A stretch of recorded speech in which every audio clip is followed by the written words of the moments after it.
The night air of Miami glittered with luxury. Crystal chandeliers glowed inside the oceanfront mansion, champagne glasses clinked like music, and a string quartet played as if the world belonged only to the rich. Guests in gowns worth more than a family's yearly rent swirled across the marble floor, their laughter shallow, their smiles sharp. This was not just a wedding, it was a performance of power. At the center of it all stood David Turner, the groom. Tall, polished, and radiating arrogance, he basked in the attention like a king on his throne. On his arm was Clara Brooks, his stunning new bride, who wore diamonds as casually as other women wore perfume. They looked like the perfect couple, the ultimate success story. But beneath David's smug smile was something far more cruel.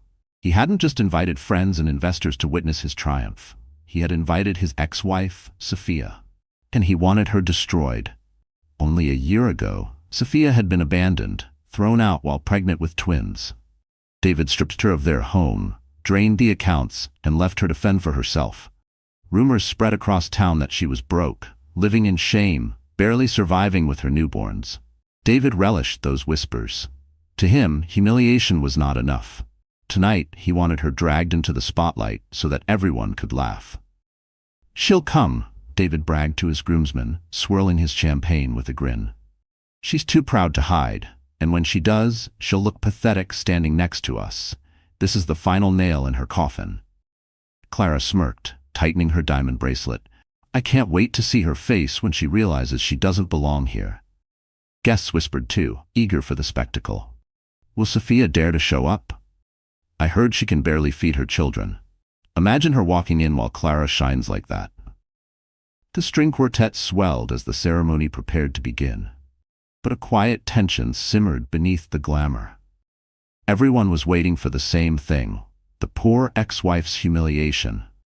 What none of them knew was that the doors would soon open, and the woman they expected to pity would arrive as the storm that would shatter their perfect illusion. Before the glittering spectacle of David's wedding, before the whispers and the champagne, there was Sophia Turner, the woman who had once believed in fairy tales. Sophia was not born into wealth or privilege. She grew up in a quiet neighborhood outside Orlando, raised by a single mother who worked double shifts as a waitress to keep food on the table. Sophia learned early what sacrifice meant, wearing secondhand clothes, skipping parties to babysit neighbors' kids, saving every dime she could to help her mother pay the bills. She didn't complain. She believed that one day, love would lift her out of hardship. At 22, that hope seemed to come true. She met David Turner at a local charity gala where she volunteered. He was older, confident, ambitious, with the smooth smile of a man who knew how to charm a room. To Sophia, he looked like the answer to every prayer she had ever whispered. He promised stability, comfort, and a home filled with laughter. Against her mother's gentle warnings, Sophia gave him her heart, and soon after, her vows. The early days of their marriage felt like the dream she had chased her whole life. David brought her flowers, held her hand in public, whispered promises of forever. Sophia, with her kind heart, gave everything in return. She left her modest job as a receptionist to support his career, believing that being a devoted wife was her greatest duty. She cooked his meals, ironed his shirts, stayed up late waiting for him when business ran long. To her, love meant sacrifice. But as David's ambitions grew, his warmth vanished. He started staying out late, brushing off her concerns with cold excuses. He mocked her for not being glamorous enough, for not fitting in with his colleagues' wives who wore designer gowns and jewels. Sophia tried harder, learning to cook gourmet meals, stretching their small budget to buy prettier clothes. But nothing was ever enough. Then came the news that should have been a miracle. Sophia was pregnant, not with one child, but twins. She trembled with joy, imagining little feet pattering across the floor, imagining David's proud smile as he held his children. But when she told him, his reaction cut deeper than any knife. "Twins?" he scoffed, his voice dripping with disdain. "You can't even manage yourself, Sophia. How will you manage 2 babies? You're going to ruin my life." The words shattered her. What should have been the happiest moment of her life turned into the beginning of her downfall. David grew colder each day. He stopped coming home, stopped answering calls, started spending money recklessly on things Sophia couldn't understand: luxury watches, exclusive clubs, lavish parties. When her belly grew and her body ached, he didn't comfort her. He sneered. And then, one rainy night, he delivered the final blow. "I'm done," he said flatly, tossing a suitcase at her feet. "Take your things and go. I don't care where. Just don't stay here." Sophia stood in the doorway, pregnant with twins, her tears mixing with the rain. He had taken their house, their savings, their future. All she had left was the beating of two small hearts inside her and the will to survive. From that night forward, her life became a series of battles. She slept on a friend's couch, worked part-time jobs despite her swollen belly, and endured the pitying glances of strangers. When her twins were born, a boy and a girl, she whispered to them through her tears, "I will protect you, no matter what it takes." The world may have labeled her as discarded, ruined, forgotten. But Sophia carried something David could never understand: resilience.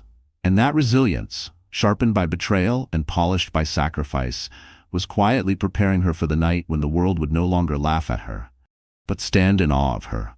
The mansion overlooking Miami's shimmering coastline was transformed into a palace.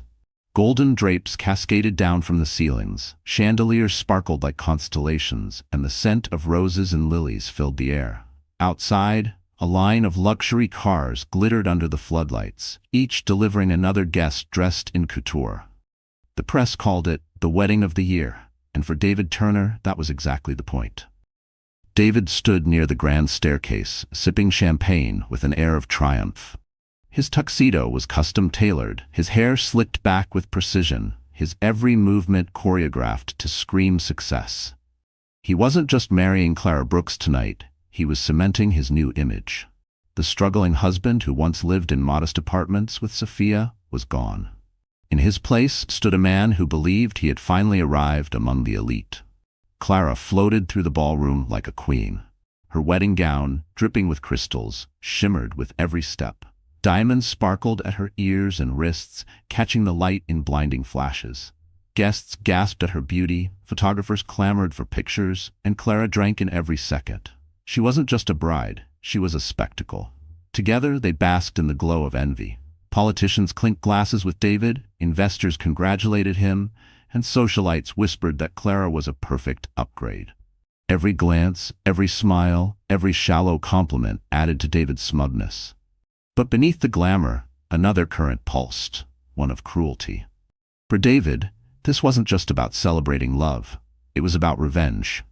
He had mailed that invitation to Sophia with a smirk, imagining her walking in wearing some outdated dress, standing awkwardly in the corner while cameras captured her humiliation. He wanted her broken, so he could rise higher. Clara shared his hunger. "Do you think she'll come?" she whispered, her red lips curving into a sly smile. "She can't resist," David replied. "Pride will drag her here, and when she walks in, everyone will see the difference. She'll look pathetic, and we'll look untouchable." Clara's laughter was sharp as crystal. "Then let's make sure she sees every sparkle, every diamond. I want her to feel invisible." They rehearsed it like a performance. Clara dazzling in front of the cameras, David giving his toast, Sophia lurking like a shadow in the background. The thought thrilled them both. For Clara, it was about crushing a rival. For David, it was about erasing his past. As the string orchestra swelled, the ceremony prepared to begin. Waiters in white gloves carried trays of caviar, lobster tails, and champagne that flowed like water. Guests clinked glasses and murmured about business deals, but the whispers always circled back to Sophia. Will she dare to show her face? Imagine how desperate she must be to even come here. She was abandoned with twins, wasn't she? Poor thing. The cruel curiosity of the crowd fed David's pride. He raised his glass and said loudly enough for nearby guests to hear, "Let's toast to new beginnings. Better, brighter beginnings. Tonight, I bury the past for good." The guests laughed and clapped, unaware of the storm waiting just beyond those golden doors. David's empire of arrogance stood tall that night, polished with gold and champagne.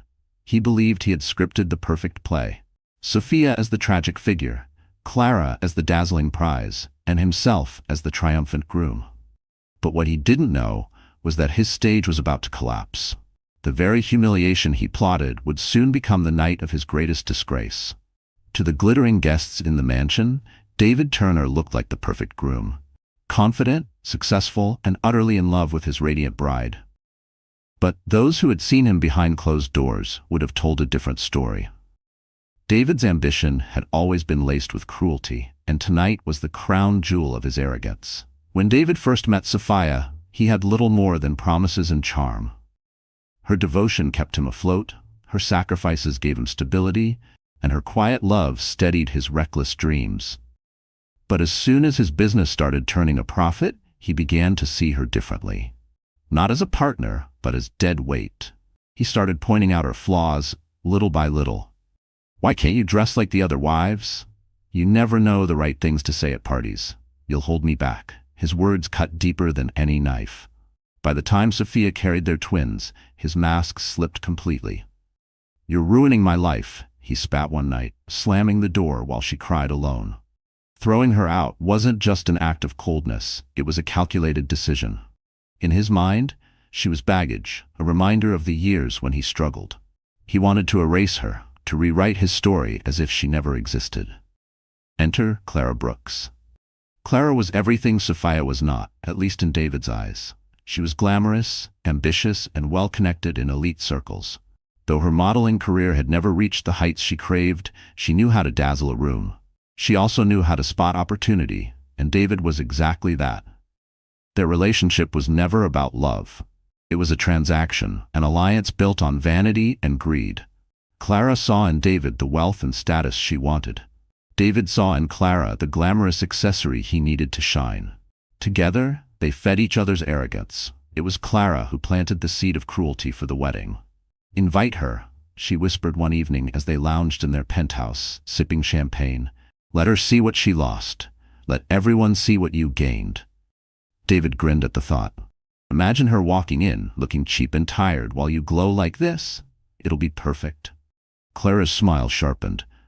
"And let's make sure the press notices. I'll tell the photographers exactly where to look. She'll stand there, invisible beside us, like a ghost haunting your success." They rehearsed it in their minds like a stage play. David would raise his glass, thanking the crowd for supporting him when others couldn't.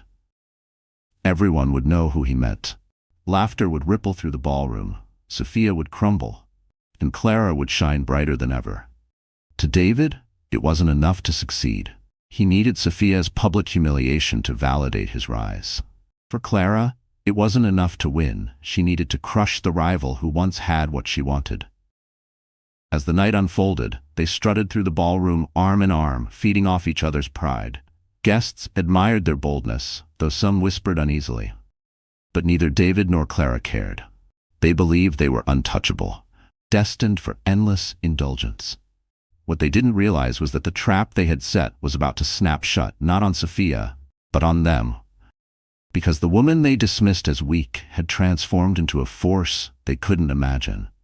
And the empire they flaunted was built on sand, waiting for the tide to wash it all away. The grandeur of the wedding wasn't only meant to impress, it was designed as a weapon. Every crystal, every diamond, every flicker of the chandeliers had been carefully orchestrated to send a message. David Turner had won, and Sophia, his ex-wife, had lost. The plan had been whispered into existence months earlier in late-night conversations between David and Clara. While the florists arranged roses and the caterers planned 5-course meals, the couple sat in their penthouse, sipping champagne and plotting cruelty. "Are you sure she'll come?" Clara asked one evening, lounging on a velvet sofa, her manicured nails glittering under the city lights. "She'll come," David said with absolute confidence. "Sophia's pride won't let her stay away. She'll want to see me, to see what she missed. And when she does," he leaned back with a grin, "she'll crumble." Clara smirked. "Good, because when she walks through those doors, I want her to feel like she doesn't belong. Everyone will see her for what she is, a nobody." They rehearsed every detail. David imagined Sophia entering the ballroom in some outdated dress, clutching a purse she bought secondhand. He pictured her standing awkwardly at the back while photographers clamored for shots of him and Clara, radiant in her gown. The unspoken comparison would be brutal. Sophia as the pitiful ex-wife, Clara as the dazzling bride. But Clara wanted more than comparison. She wanted annihilation. "Let's make sure the press gets a shot of her," she said. "I'll tell the photographers where to look. We'll smile for the cameras with her standing right there, like a shadow from your past. The headlines will write themselves." David loved the idea. "And after the vows, I'll make a toast," he added. "Something subtle, but sharp. I'll thank everyone who stood by me when others didn't. Everyone will know who I mean. They'll laugh behind their glasses and she'll break." Even the seating chart reflected their cruelty. David ordered the planner to leave a chair empty near the back, just in case the ex-wife shows up. He instructed the maitre d' to seat her near the most vicious gossips in town, women who would waste no time spreading whispers. Clara ensured her own table was placed in the spotlight, glowing like a queen, while Sophia, if she dared come, would shrink into invisibility. "By the time the night is over," Clara whispered, "no one will even remember her name." David chuckled darkly. "Exactly. Tonight isn't just our wedding, it's her funeral." They believed their trap was perfect. The invitations had been sent with gold trim, deliberately tempting Sophia's pride. Rumors had already been planted, whispers about her poverty, her struggles as a single mother, her loneliness. Guests arrived, expecting to see her at her lowest, eager for the spectacle. But what neither David nor Clara could imagine was that Sophia had changed. The woman they remembered, tired, discarded, and broken, no longer existed. In her place was someone stronger, someone who had endured sleepless nights, cruel gossip, and endless sacrifice. The trap they built so carefully was still waiting. But the moment Sophia walked through those doors, it wouldn't snap shut on her. It would snap shut on them. The invitation sat on her kitchen table like a cruel joke. The thick cream card, embossed with golden lettering, glittered under the dim light of the tiny apartment. "David Turner and Clara Brooks request the honor of your presence." The words felt like knives pressed against Sophia's chest. For hours she stared at it, her fingers trembling, unable to throw it away, unable to accept it. She knew why he sent it. This wasn't an olive branch or a gesture of civility. It was bait. He wanted her to come, to watch him flaunt his new life while she stood in the shadows. He wanted her humiliation to be public, permanent. The twins slept in their crib nearby, their soft breaths the only comfort in the suffocating silence. Sophia rose and tucked a blanket tighter around them. Their cheeks were round, flushed with innocence, their tiny fists curled in dreams. They were her light in the endless darkness, but they were also the reason the darkness hurt so much. Tears blurred her vision as she sat back down. She remembered the night David had forced her out. 6 months pregnant, clutching her belly, she had begged him not to leave. He hadn't even looked at her. "You'll ruin my future," he said coldly. That sentence had replayed in her mind every night since. Now, here was his future, a lavish wedding with a younger, shinier bride. And he wanted her there to witness it, to prove to the world that she was nothing but a discarded mistake. Sophia buried her face in her hands, sobs shaking her body. "Why me?" she whispered into the quiet. "Why do I have to keep fighting?" The loneliness pressed on her like a physical weight. No husband, no family close by, no one to lean on. Just her and the 2 babies who depended on her for everything. Her mind wrestled with the decision. She could ignore the invitation, stay home, protect herself from the pain. But that meant surrender. That meant giving David exactly what he wanted. Her silence, her absence, her invisibility. Or she could go. She could walk into that ballroom, no matter how terrified, and face the people who whispered about her. She could show them she still existed. But in her heart, she feared what they would see. A tired mother in a plain dress, a shadow of the woman she used to be. The clock ticked past midnight. Sophia stood by the window, staring at the city lights flickering in the distance. They seemed so far away, like stars she could never reach. She thought of the girl she used to be, the girl who believed in fairy tales, who thought love could save her. That girl was gone. What remained was someone harder, bruised but breathing. As she held the invitation one last time, a new thought began to form. Not a whisper of defeat, but a flicker of defiance. Maybe David expected her to arrive broken. Maybe Clara wanted her to stand in the shadows. But what if she didn't? What if she walked in with her head high, carrying the strength that had kept her alive? She pressed the invitation against her chest and closed her eyes. For them, she whispered, glancing at her sleeping twins. I won't hide anymore. In that moment, Sophia didn't know how she would do it. She didn't know what she would wear, how she would afford to look presentable, or if she could even keep her composure. But the decision was made. She would go. And without knowing it, she had just set the stage for a night that would not break her, but transform her. The morning after Sophia made her decision, she woke with puffy eyes and a heavy heart. The invitation still lay on the kitchen counter, a reminder of the humiliation waiting for her. She moved through her small apartment like a ghost, feeding the twins, folding laundry, pretending life was normal. But inside, dread clawed at her. That was when fate intervened. She heard a knock at the door. Firm, deliberate. Sophia froze, her mind racing. She wasn't expecting anyone. Carefully, she opened it, and there stood a man whose presence seemed to fill the hallway. Jonathan Hayes. Even in a simple navy suit, he carried the weight of authority. His salt-and-pepper hair was perfectly groomed, his gaze steady, his posture commanding. People whispered his name with awe, one of the richest men in America, a billionaire investor known for rebuilding collapsing companies and turning them into gold. But what the papers rarely mentioned was the man behind the fortune. Mrs. Turner? His voice was calm, deep, but not cold. Sophia blinked in confusion. Yes? He extended a card. Jonathan Hayes. I know this is unusual, but I believe we need to talk. She hesitated, clutching the doorframe. What business could someone like him possibly have with her? But Jonathan's eyes weren't sharp with judgment. They were steady, almost kind. Against her instincts, she let him in. He looked around the small apartment, at the toys scattered on the floor, at the crib pushed against the wall. His jaw tightened, not in disdain, but in recognition. Finally, he turned back to her. I received an invitation, he said quietly. The same one you did. Sophia's breath caught. The wedding? He nodded.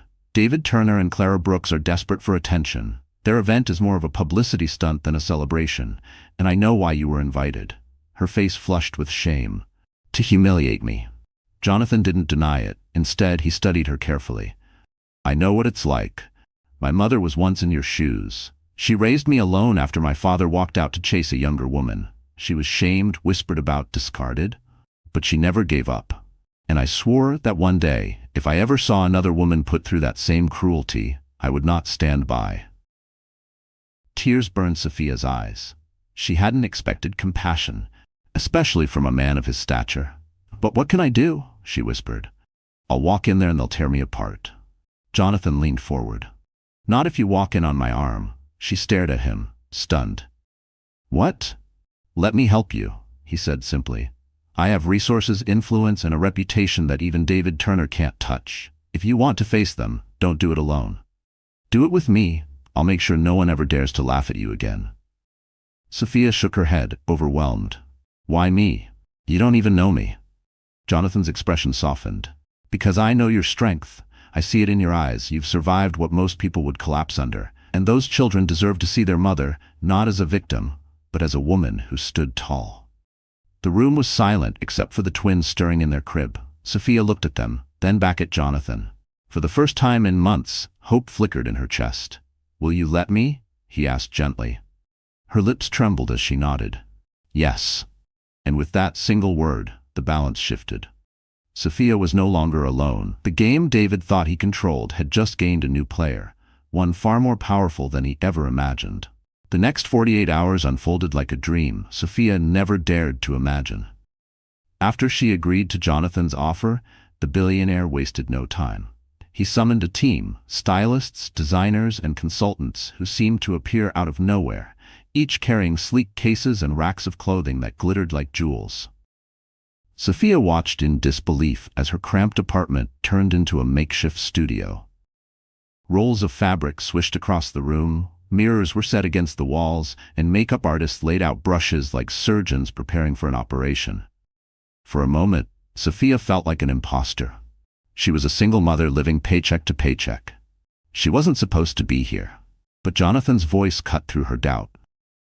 Sophia, this isn't about pretending to be someone else. It's about reminding the world who you already are. The stylists worked with quiet efficiency. They measured her, draped silk across her shoulders, and debated colors under their breath. At first, Sophia resisted. "This is too much. I can't afford any of this." Jonathan stepped forward, his tone firm but kind. "You don't have to. Let me handle it. Consider it an investment in you." She swallowed her protest and allowed them to continue. Soon, she was standing on a platform while a seamstress pinned a gown that shimmered like moonlight. The fabric hugged her figure, elegant yet commanding, with a neckline that framed her strength rather than hiding it. When she caught her reflection in the mirror, her breath hitched. For the first time in years, she didn't see a discarded wife. She saw a woman. The transformation didn't stop at the dress. Her hair, once always tied in a hurried bun, was styled into soft waves that cascaded over her shoulders. Her makeup was subtle but powerful, accentuating the fire in her eyes rather than masking it. Every detail whispered of confidence, dignity, and resilience. Meanwhile, Jonathan arranged care for the twins. A nanny, warm and professional, tended to them with gentle hands, dressing them in matching outfits of crisp white and pale blue. Tiny shoes were slipped onto tiny feet, and Sophia's heart swelled as she saw her children looking like the little princes and princess she always believed they were. When everything was ready, Jonathan asked the room to clear. He guided Sophia toward a full-length mirror. "Look," he said softly. Sophia hesitated, then raised her eyes. What she saw made her knees weak. Gone was the weary woman in faded clothes, the mother who cried herself to sleep.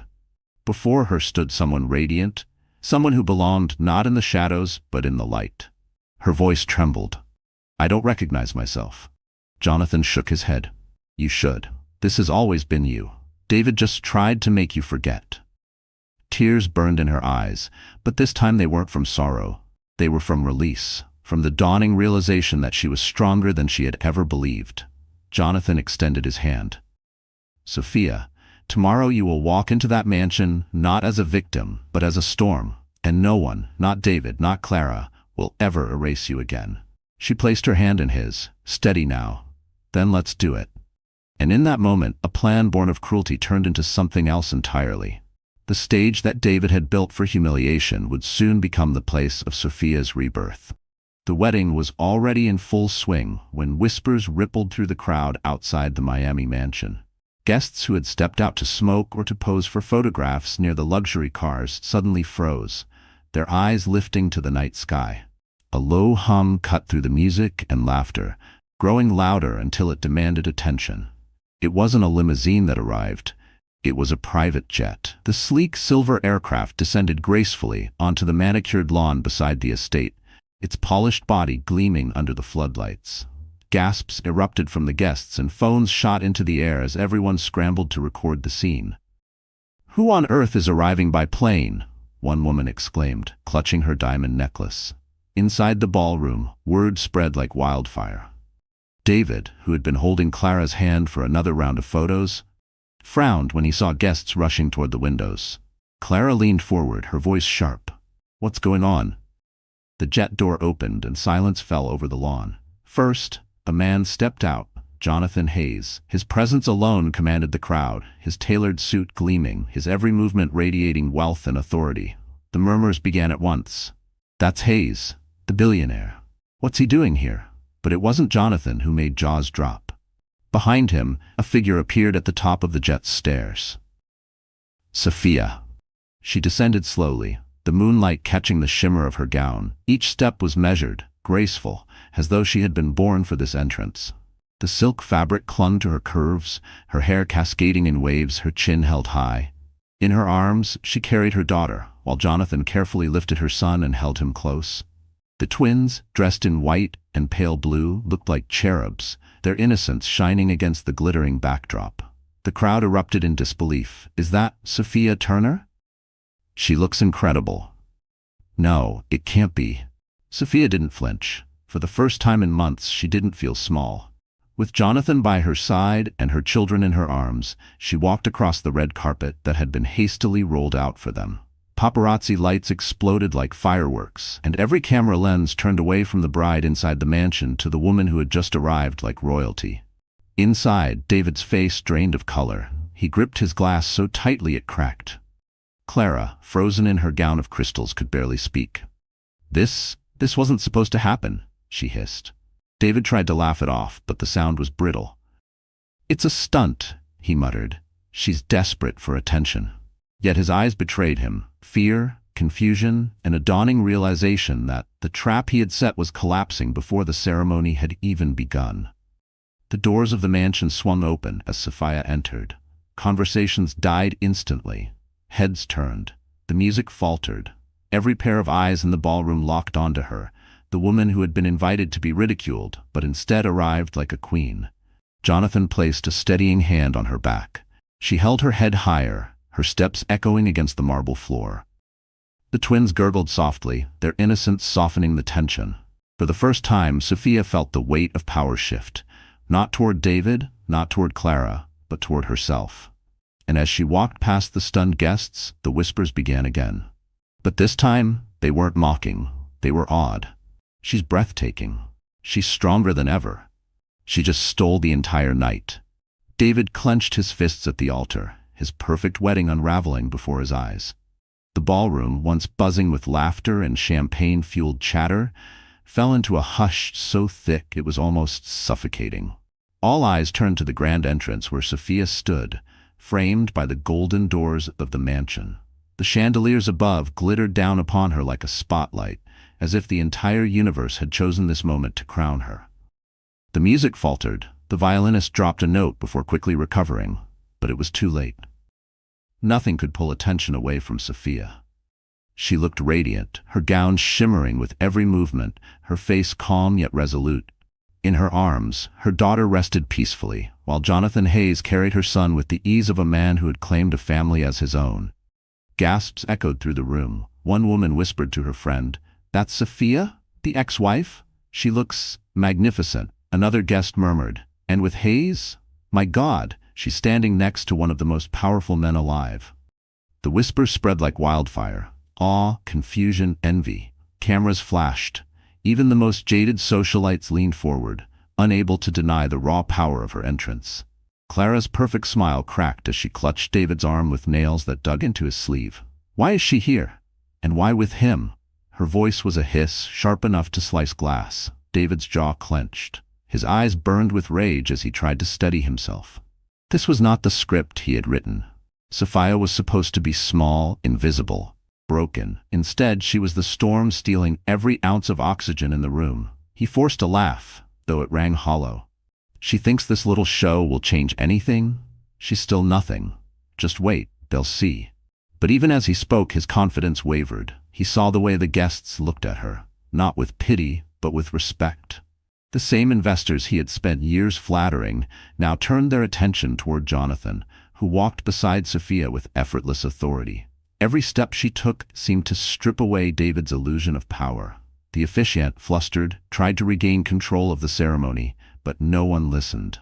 All eyes were locked on Sophia as she and Jonathan glided further into the room, her chin lifted high, her every movement deliberate. At that moment, David's fury boiled over. He slammed his champagne glass onto a nearby table, shards scattering across the floor. The sharp crack silenced even the whispers. Guests turned to him, startled by the sudden display. Clara's eyes widened.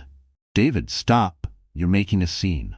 But the damage was done. His outburst only emphasized the contrast. David unraveling in his own wedding, and Sophia, composed, glowing with unshakable strength. Sophia met his gaze across the room. For a brief, piercing moment, it was just the two of them, the man who had discarded her and the woman he thought would never rise again. She didn't speak. She didn't need to. Her presence was louder than any accusation. David looked away first. The guests noticed. They always noticed. And in that instant, the balance of power shifted irreversibly. Jonathan leaned down, his voice calm but carrying through the air. "Shall we take our seats, Sophia?" She nodded, her smile small but victorious. Together, they moved toward the front of the room, leaving a trail of stunned silence behind them. David gripped the edge of the altar, his knuckles white. His perfect night was slipping through his fingers, and there was nothing he could do to stop it. The officiant's voice tried to rise above the murmurs, but the ceremony had already lost its rhythm. The grand ballroom no longer revolved around the bride and groom. Every gaze lingered on Sophia, seated gracefully with Jonathan beside her and her twins cooing softly in their laps. It was a tableau of serenity, and it burned David alive. Unable to bear the shift in attention, he stepped forward, his smile stretched too tightly across his face. "Ladies and gentlemen," he announced, raising his voice as though he were reclaiming control of the room. "It seems we have unexpected guests tonight." The guests tittered nervously, sensing the tension but unwilling to look away. David's eyes locked on Sophia, sharp and venomous. "Welcome, Sophia. I see you've dressed up for the occasion. I didn't realize you still had the energy after. What was it? Struggling to raise 2 children on your own?" Gasps rippled through the crowd. Clara smirked, pleased with his cruelty. To them, this was the moment Sophia would shrink, humiliated before everyone. But Sophia didn't flinch, her chin lifted higher, her eyes unyielding. She didn't respond. She didn't need to. Jonathan spoke for her. Interesting. Jonathan's voice rang out, calm yet commanding, cutting through the whispers like a blade. "Because from where I stand, I don't see struggle. I see strength. I see a mother who has raised 2 beautiful children despite the odds, and now she does not walk alone." The crowd shifted uncomfortably, eyes darting between David and Jonathan. A billionaire's words carried weight, more than David had ever managed to wield. David scoffed, trying to recover. "Oh, please, don't tell me you've fallen for her little act. She's just a—" Jonathan's hand rose, silencing him without force, just presence. "Careful, Turner. Every word you say tonight is being watched, recorded, remembered. This isn't your private living room where you can throw away people like garbage. This is a room full of witnesses, and they're watching you unravel." The words struck like thunder. Guests nodded subtly, some even whispering agreement. David's face flushed red. Clara tugged at his sleeve, hissing, "David, stop. You're making it worse." Sophia remained poised, her hand resting gently on her daughter's back.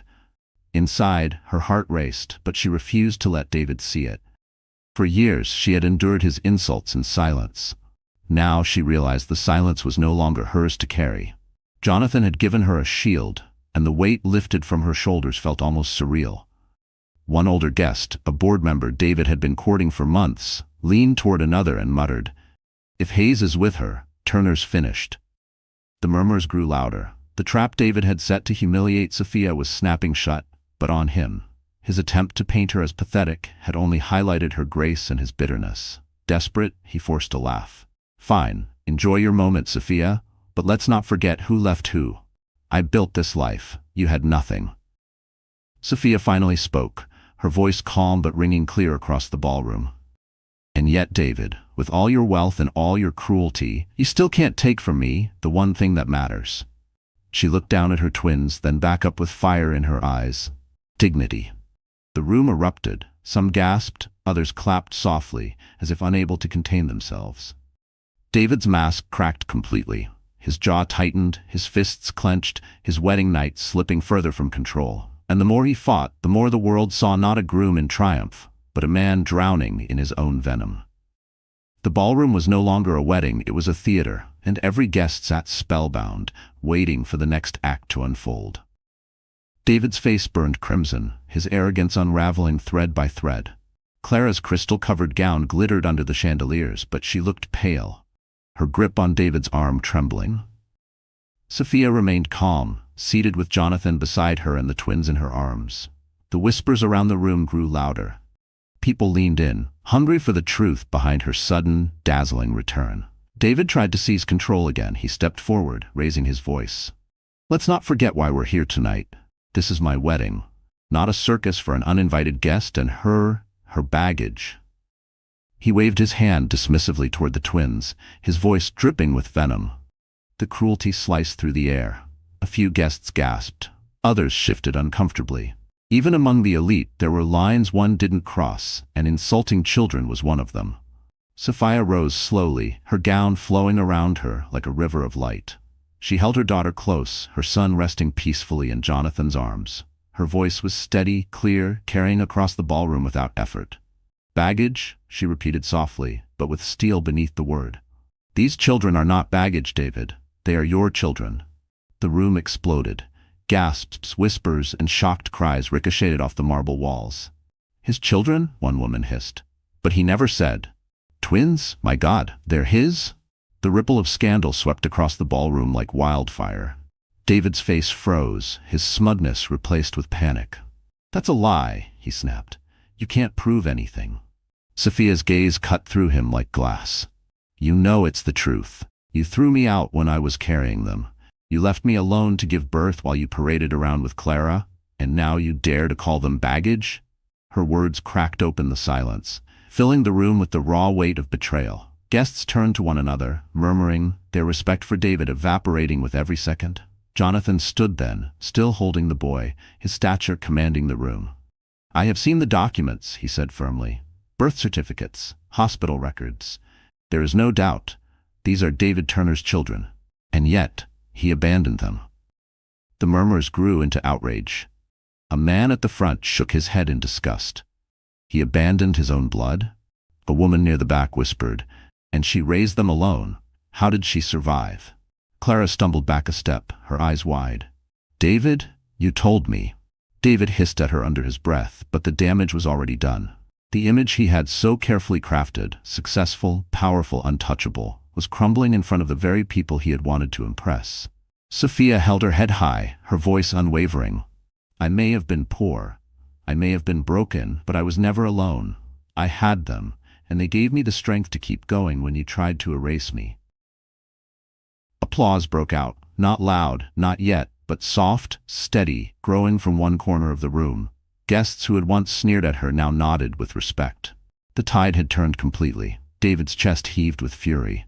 "You think this changes anything?" he roared. "You're still nothing without me." Jonathan's reply was sharp as steel. "No, Turner, you're nothing without them, and tonight, everyone sees it."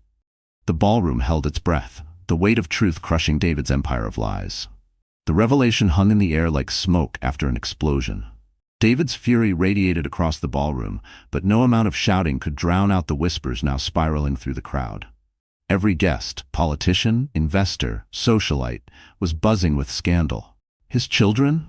a senator muttered, his face twisted in disgust. "And he abandoned them?" An heiress shook her head, clutching her pearls. "Unbelievable, to think I once praised his integrity." David's empire was built on perception, on charm, deals sealed with handshakes, and the illusion of stability. That illusion shattered in seconds. Investors who had flown in for his wedding now eyed him with suspicion, murmuring among themselves. Some pulled out their phones, firing off messages to business partners. Stockholders didn't wait for explanations. They smelled rot in the air, and no one wanted to sync with him. Jonathan Hayes, standing tall beside Sophia, understood the power of silence. He didn't gloat, didn't raise his voice. He simply held her son, calm and collected while the storm consumed David. That quiet dignity only amplified Sophia's strength. Clara, her face pale beneath layers of makeup, stepped back from David. The perfect bride began to crack. "David, you lied to me," she hissed. "You said you didn't have children." "Clara, this isn't—" David tried, but she yanked her hand from his grip. "Don't touch me." Her voice rang out, sharp and panicked. "You humiliated me in front of everyone. I won't be a fool." Gasps rippled as she turned away, her train dragging across the marble floor. The bride was abandoning the groom before the vows were even finished. Photographers swarmed, flashes bursting like fireworks. "This is history," a journalist whispered to his colleague. The wedding of the year just became the scandal of the decade. David tried to salvage the moment, raising his hands desperately. "Listen, everyone, she's lying. Sophia's just bitter, trying to ruin my happiness. You all know me. You know I'm a man of honor." But the room answered with silence. Not a single clap, not a single nod of agreement.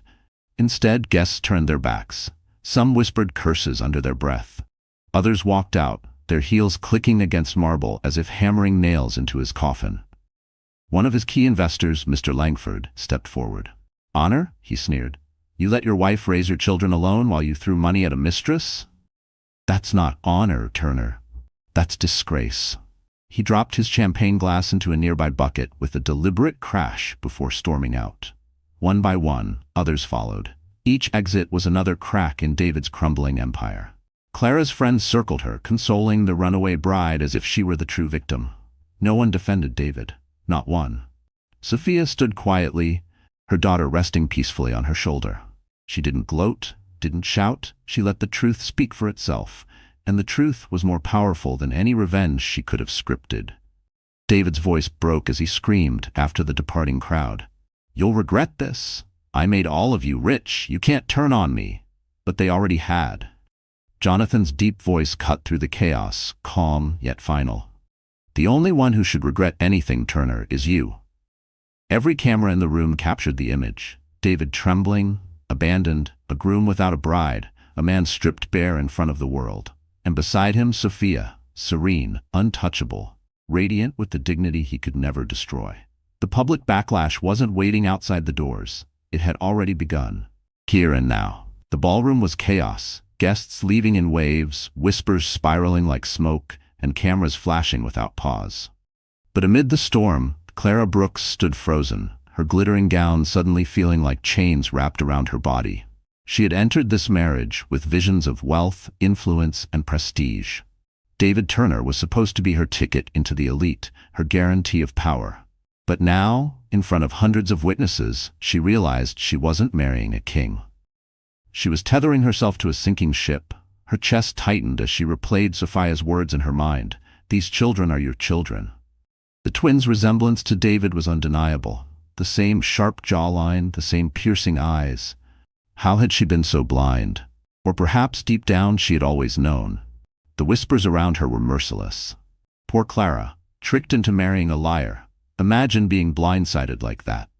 She deserves better than a man who abandons his own kids. Clara's perfect smile cracked completely. Her hands trembled as she pulled away from David. He grabbed her wrist in panic. "Don't you dare embarrass me," he hissed. "Not now. Not in front of them." Her eyes flashed. "Embarrass you? You humiliated me the moment you hid those children. You made me look like a fool." The guests gasped. The microphones of reporters caught every word. Clara's voice rang out, clear and sharp as crystal. "You lied to me, David. You lied about everything. You told me she was nothing but a bitter ex-wife, that she was weak, pathetic. And yet here she stands, stronger than I'll ever be, while you unravel like a coward." The silence that followed was deafening. All eyes bore into David, his face pale and twitching with rage. Clara ripped the diamond ring from her finger, the one he had given her with such arrogance, and tossed it onto the floor. It clinked against the marble, the sound echoing like a gavel delivering a sentence. "I won't be chained to a man who abandons his children," she declared. "I won't marry you, David Turner." The ballroom erupted in murmurs and applause. Some guests even stood, nodding in approval, as if Clara's rebellion was the final confirmation of David's downfall.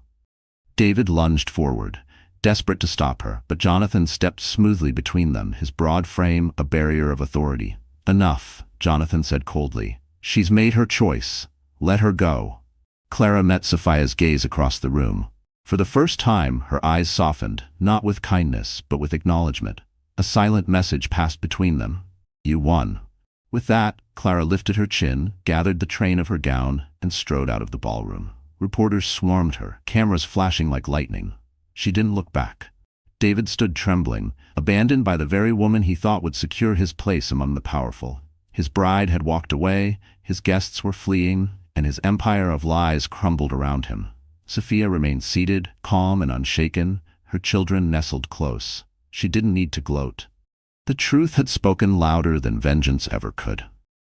For David Turner, the wedding that was meant to humiliate his ex-wife had become his own public execution. And the knife had been twisted not just by Sophia, but by the bride who left him standing alone. The ballroom had already turned into a stage of disgrace, but no one expected the final curtain to fall so swiftly. Just as Clara disappeared through the golden doors, abandoning the groom she once flaunted, a sudden commotion erupted near the entrance. Uniformed officers stepped inside, 3 men and 1 woman, their presence slicing through the luxury like a blade. Their polished shoes echoed against the marble, the sound colder than any violin. Guests froze mid-sentence, glasses of champagne halfway to their lips. The string quartet stopped altogether. David's eyes widened, his bravado faltering. "What is this?" he barked, forcing a laugh that sounded hollow. "Some kind of mistake? This is my wedding, for God's sake." The lead officer, a stern man with a hard jawline, raised a folder. "David Turner, we have a warrant for your arrest." The words thundered through the room. Gasps filled the air, followed by frantic whispers. Arrest? On his wedding day? David staggered back, his face pale. Arrest? For what? This is insane. Do you know who I am? The officer's gaze didn't waver. You are being charged with fraud, embezzlement, and tax evasion. We have evidence of falsified financial statements, offshore accounts, and illegal transfers connected to your company. You are coming with us. The crowd erupted in shock. Investors clutched their phones, hastily texting partners. Some guests shook their heads, muttering curses under their breath. I knew it, one man hissed. Too good to be true. David spun wildly, searching for support. This is a setup. She did this. He pointed at Sophia, his finger trembling with rage. She's behind this, she and that billionaire. Jonathan Hayes rose calmly, his posture unshaken. Don't flatter yourself, Turner. The law doesn't move at my command. Your crimes caught up with you all on their own. Sophia remained silent, holding her daughter close. Her heart pounded, but her face stayed serene. For years she had endured his cruelty without power. Tonight she didn't need to lift a finger. Justice had arrived on its own.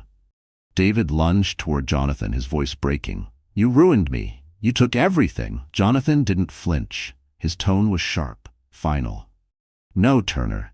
You ruined yourself. You abandoned your family. You gambled away your dignity. And now you've gambled away your freedom. The officers seized David's arms, snapping handcuffs around his wrists with a metallic click that rang through the ballroom. Guests gasped, some even pulling out their phones to capture the moment.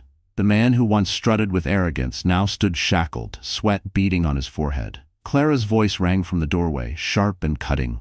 Good luck explaining this to the tabloids, David. You wanted a spectacle? You got one. She turned and vanished, leaving him to choke on her words. The officers began leading him out, but David fought, thrashing against their grip. No, you can't do this. I built this empire. I made you all rich. You'll regret turning on me. But the ballroom answered with silence. No one defended him. No one moved to stop the authorities. His empire had collapsed in a single night, and all that remained was the hollow echo of his downfall. Sophia exhaled slowly, tears brimming in her eyes, not of sorrow, but of release. She looked down at her children, whispering softly, "It's over." And as David was dragged through the golden doors, cuffed and broken, the guests turned their gaze back to Sophia. For the first time she wasn't seen as a victim. She was seen as a woman who had endured, who had risen, who had reclaimed her dignity in the very place he tried to destroy it. The ballroom, once filled with chaos and scandal, grew eerily quiet after David was dragged away in handcuffs. The echo of the doors slamming shut seemed to seal not just his fate but an entire chapter of Sophia's life. For a moment, time stood still. Guests shifted uncomfortably, some whispering, some staring in awe at the woman who had just outshone the richest diamonds in the room without even trying. Sophia sank back into her chair, her twins nestled close. Her son reached for her necklace, tugging playfully, while her daughter pressed a tiny hand against her cheek. The innocence of their touch undid the dam she had held back for years. Her chest tightened, and before she could stop herself, tears spilled down her face. But these were not tears of humiliation. They were not the desperate sobs of a woman abandoned in the rain or the silent cries of a mother rocking her babies to sleep in a lonely apartment. These tears were different. Tears of release, of victory, of a soul finally unburdened. Guests watched, stunned by the rawness of the moment. Some dabbed their own eyes, overwhelmed by the unexpected beauty of seeing strength and vulnerability intertwine. Jonathan leaned closer, his voice low and steady. "Sophia, you don't have to hold it in anymore. Not here. Not tonight." She shook her head, her lips trembling. "I thought I'd never be free of him. Every day I carried his words, his cruelty, like chains around my neck. And now—" She looked toward the doors where David had been taken. "Now those chains are gone." Her tears fell onto her daughter's tiny hand. The little girl giggled, unaware of the storm that had passed. Sophia laughed softly through her tears, a sound that carried both fragility and triumph. The applause began softly, from one guest, then another. Soon the entire ballroom joined in, clapping not for scandal, not for spectacle, but for her. For the woman who had endured abandonment, poverty, gossip, and humiliation, yet still stood tall with dignity intact. Sophia pressed her forehead against her son's hair, inhaling the sweet scent of baby shampoo. "I did it for you," she whispered. "I survived for you." Jonathan placed a reassuring hand over hers. His eyes glistened, though his composure remained steady.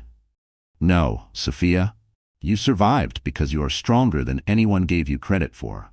You saved yourself first, and that is why you can save them too. She looked at him, truly looked, and for the first time in years she allowed herself to believe she was not alone. The moment stretched, fragile and luminous.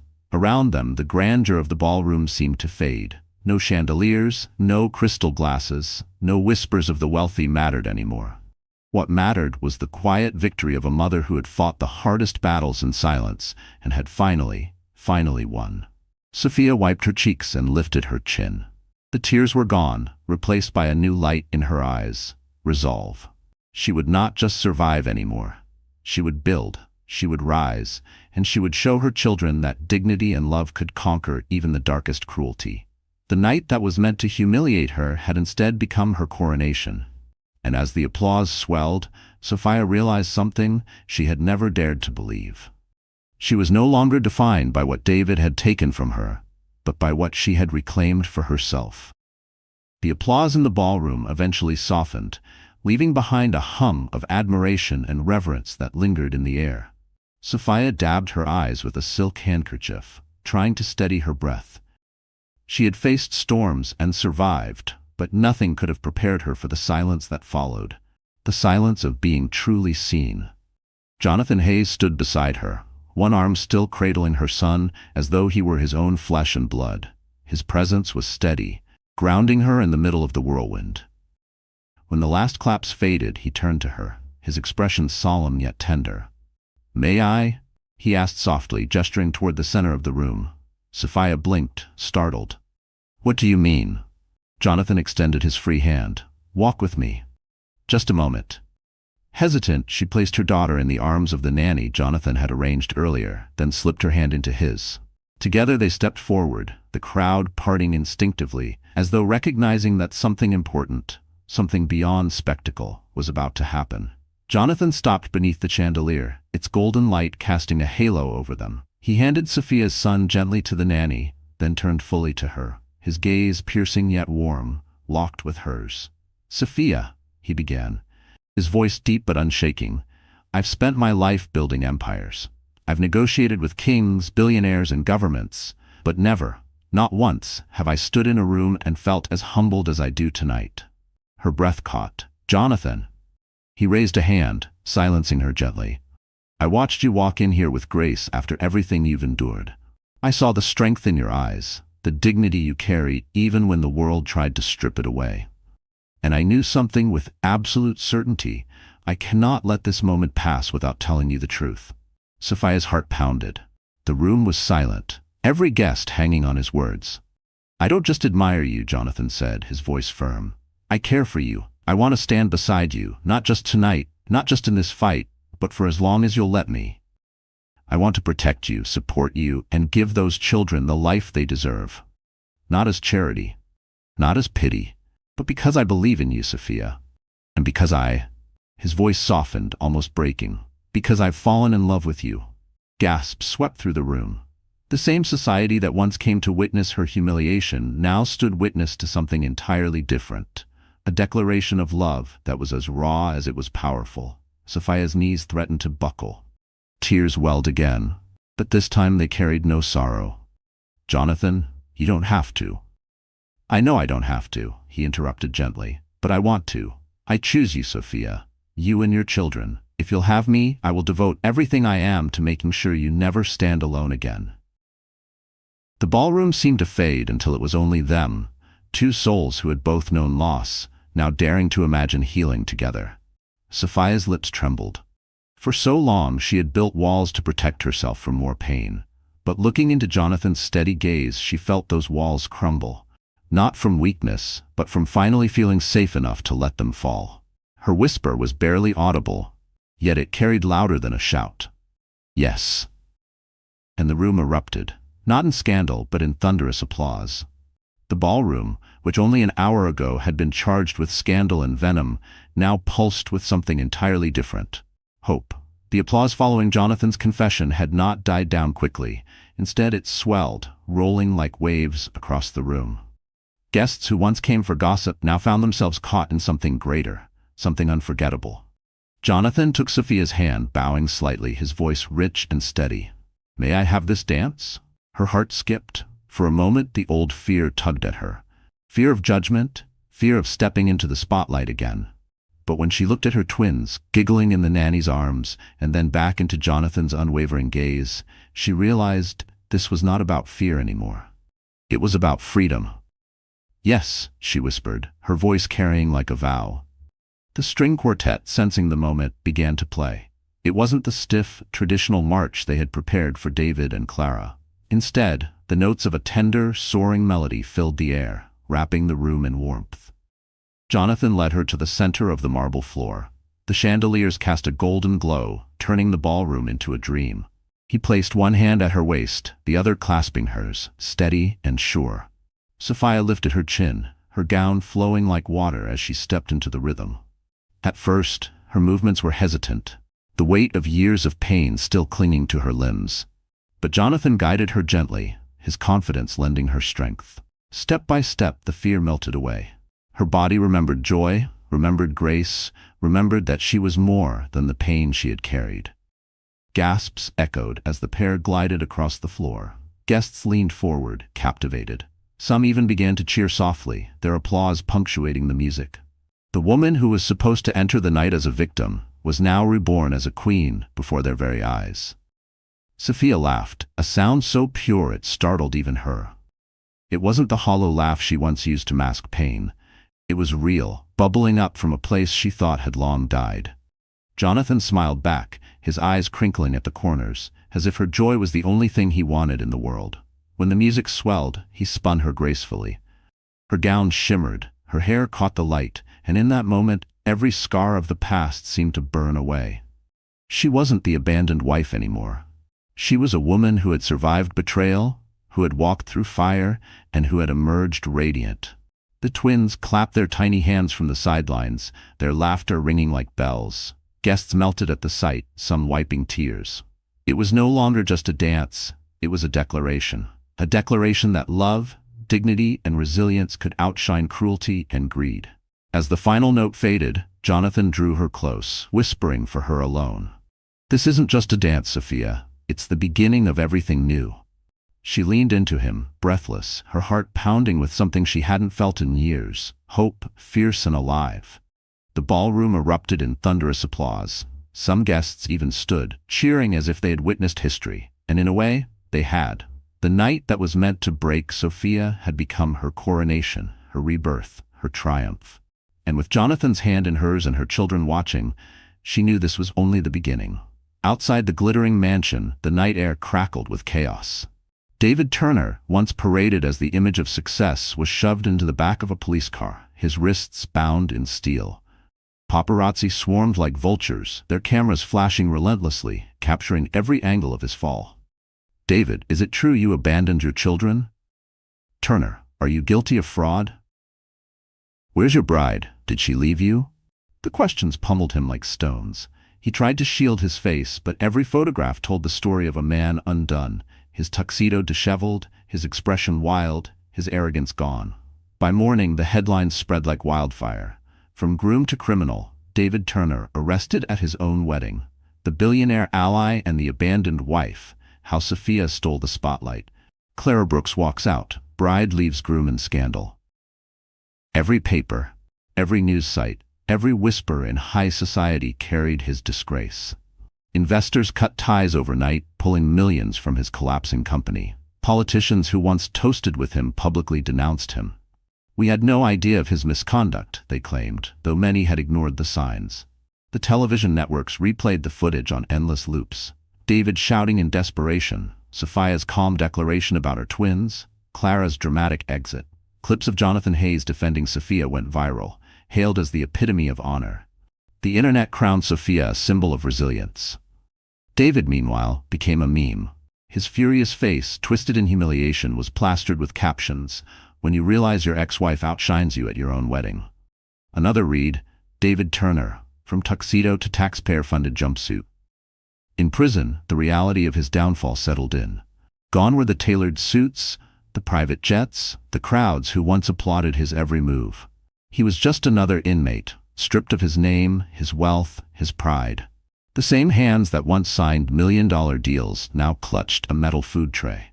The same voice that once commanded boardrooms now shouted into the void of a cell block, unheard and unimportant. Clara refused all contact, filing for annulment before the ink on the police report had dried. Investors filed lawsuits, clawing back every cent he had stolen. Even former friends testified against him, eager to protect themselves. And perhaps worst of all, David was forgotten, not with silence, but with mockery. High society laughed at his name, telling his story as a cautionary tale at cocktail parties. The man who once craved attention became the punchline of every joke. Inside his cell, David replayed that night again and again. He remembered the way Sophia had looked at him, calm, unbroken, radiant. The image haunted him, a reminder of everything he had tried to erase but couldn't. For the first time, he realized he hadn't just lost his wealth or his bride. He had lost the war he had waged against her dignity. And that loss was permanent. Back in Miami, Sophia's story became legend. She wasn't just the woman David abandoned, she was the woman who rose above him. She was no longer whispered about in pity, but celebrated in admiration. And every headline, every cheer for her, was another nail in the coffin of David Turner's legacy. The world had watched him build an empire of arrogance. Now, the world watched it crumble into dust. And David Turner, once obsessed with proving his power, was left with nothing but the bitter truth. He had destroyed himself. The weeks after David's downfall unfolded like the slow opening of a long-locked door. For Sophia, each day felt lighter, as though the shadows that once haunted her had finally receded. The newspapers no longer called her the abandoned wife. Now they wrote of her strength, her dignity, her resilience. But Sophia did not bask in fame. Her heart was with her twins, who were finally free from the cloud of shame their father had cast. Each morning she woke to their laughter, their tiny hands reaching for her face, their innocence a reminder of why she had endured everything. Jonathan was never far. He visited often, not as a savior, but as a partner, someone who walked beside her, steady and unwavering. He insisted that she and the twins move into one of his estates, a home with wide gardens where the children could run freely, a place filled with warmth instead of fear. At first, Sophia hesitated, afraid of depending on another man. But Jonathan's words lingered. Not pity. Choice. Slowly, she allowed herself to believe him. One afternoon, standing in the garden while her twins chased butterflies, Jonathan approached. "I've been thinking," he said. "We should build something together. Not for me, not even for us, but for women like you. Women who've been silenced, shamed, or abandoned. They deserve the same chance you fought for." Sophia's eyes widened, her heart swelling. "A foundation?" He nodded. "A place where single mothers can find support, resources, and dignity. Let's give them what no one gave you." Tears pricked her eyes, but this time they carried hope. "Yes," she whispered. "Let's do it." News of the foundation spread quickly. Donations poured in, not because of Jonathan's fortune, but because of Sophia's story. Women from every corner of the country wrote letters, thanking her for giving them courage. She read each one, her heart aching and healing with every word. On the day of the foundation's opening, Sophia stood at the podium with Jonathan by her side and her twins in the front row. Cameras flashed, but she no longer feared them. She lifted her chin, her voice strong, her words echoing across the hall. "I was once told I would never matter," she began, "that I was nothing without the man who left me. But I stand here today to tell every woman, you are not defined by who walks away. You are defined by your strength, your love, your refusal to give up. If I could survive, so can you. And together we can build something better." The audience rose in thunderous applause, some with tears streaming down their faces. Sophia looked down at her children, who clapped their tiny hands with glee, unaware of the history their mother was making. She smiled through her tears, feeling a peace she had thought she would never know. Jonathan leaned in, whispering softly, "You've given them hope, and you've given me something I never thought I'd find again, family." Sophia turned to him, her eyes shining. For once, the future didn't frighten her. It called to her, bright and boundless. The story that began with betrayal ended not in despair, but in triumph. The woman who was meant to be humiliated had become a symbol of strength, justice, and rebirth. And as the applause rose again, Sophia whispered to herself a promise, not just for her, not just for her children, but for every woman who had ever been told she was less. Never again, she vowed. Never again will I let anyone take my dignity. It wasn't just an ending. It was the beginning of everything new. So that's how the story ends. But you know what? If you're still here with me right now, it means something about Sophia's journey touched you. Maybe in ways you didn't even expect. And honestly, that says a lot about you, because stories like this aren't just entertainment. They're mirrors. They remind us of what we've been through, what we're still carrying, and what we're capable of overcoming. Sophia's strength wasn't about revenge. It was about reclaiming her dignity, her peace, her life. That's the real victory. And it echoes something the Stoics always believed. You may not control what happens to you, but you can always control how you respond. Marcus Aurelius said, "The impediment to action advances action. What stands in the way becomes the way." That's exactly what happened here. The very thing meant to break her became the fire that rebuilt her. So maybe you're going through something heavy right now. Maybe people counted you out. But if Sophia's story teaches us anything, it's this. You're not finished. You can rise. If this story spoke to you, my friend, do me a favor. Hit that like button, share this with someone who might need it, and subscribe so we can keep walking through these powerful stories together. You're not alone.